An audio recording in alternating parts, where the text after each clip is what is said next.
Kaieteur Radio, keeping you informed. Demerara and Essequibo 99.1 FM. Burbies 99.5 FM. Kaieteur Radio. And thus...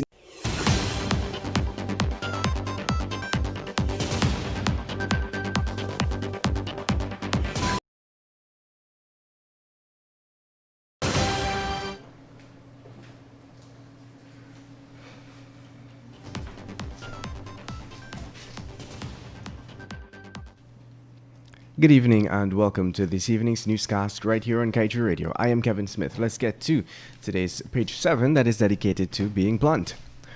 Why did former President Donald Ramotar help kanji owners so much? Why did Mr. Ramotar not show the same love for his own people? Why did then leader Ramotar give so much to kanji owners? Why do PPP leaders today dodge and duck, run away and hide on kanji? Good questions. Now for the news in detail. On March 4th, 2015, former President and Minister of Petroleum Donald Ramotar signed away the kanji block to Mid-Atlantic Oil and Gas. In doing so, he agreed that if the owners of the block were ever to make donations or contributions to organizations in the country, they could request Guyana to repay every cent. Simply, for any donation the oil companies make, Guyana is footing the bill. Such donations would fall under the company's corporate social responsibility, constituted by any charitable and philanthropic giveaways.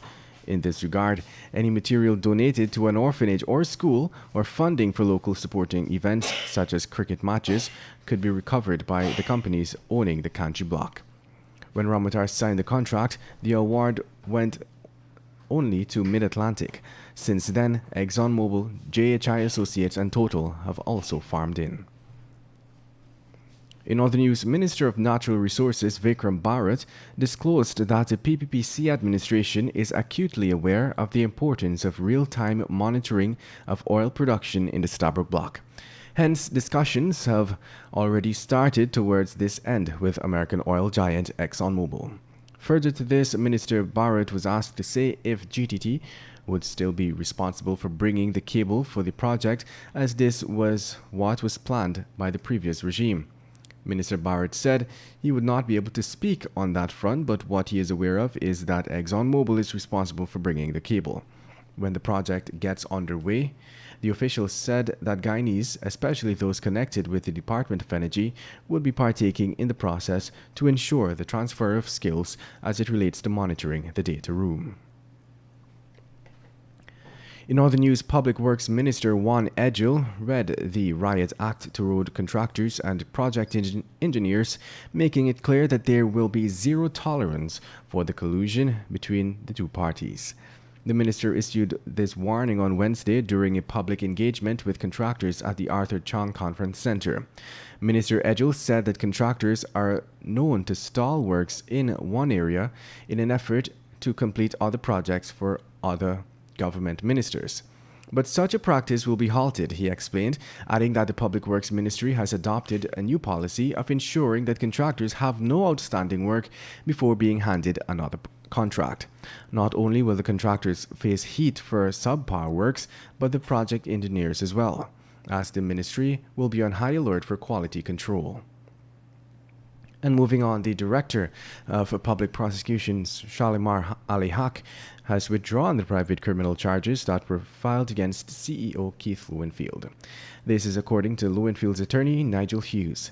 It is understood that the private criminal charges were withdrawn because the state has instituted similar charges against Lowenfield. In other news, Nigeria is home to the world's 10th largest reserve of oil and gas deposits. With such a massive scale of resources, oil and gas have become a lifeblood of the African nation's economy. But since the discovery of oil in 1956, the Niger Delta, the people, are no better. In fact, more people are wallowing in poverty today when compared to the 1950s. In fact, the latest poverty and inequality report released by the nation's National Bureau of Statistics states that the number of Nigerians that are in extreme poverty have increased exponentially to over 95 million. In other news, quick action by law enforcement officers averted what could have erupted into a full-scale riot on the west coast of Berbice today, as enraged residents blocked the roads in protest over the slothful pace of investigations into the murders of Isaiah and Joel Henry. This marks the third time villagers from the area have engaged in protest over the violent crime. And in other news, a committee has been established to address the issues of budgetary shortfalls within the Ministry of Agriculture. Minister of Agriculture Zulfikar Mustafa explained that the shortfall of tens of millions of dollars in budgetary allocations has been discussed and rectified following a discussion between a committee from the Ministry of Agriculture and officials from the Ministry of Finance. According to the minister, the team, which consisted of Permanent Secretary of the Agriculture Ministry, the CEO of the National Drainage and Irrigation Authority, and the MOA's planner within the Ministry of Finance and Ministry of Finance budget team met on the issue. And that brings us to the end of this evening's newscast. I am Kevin Smith. Thank you for listening. Want value for your advertising dollar? Then place your ads on Kaieteur Radio's newscasts. Streamed live on 6 different mediums, reaching hundreds of thousands. Advertise today and watch your dollar grow.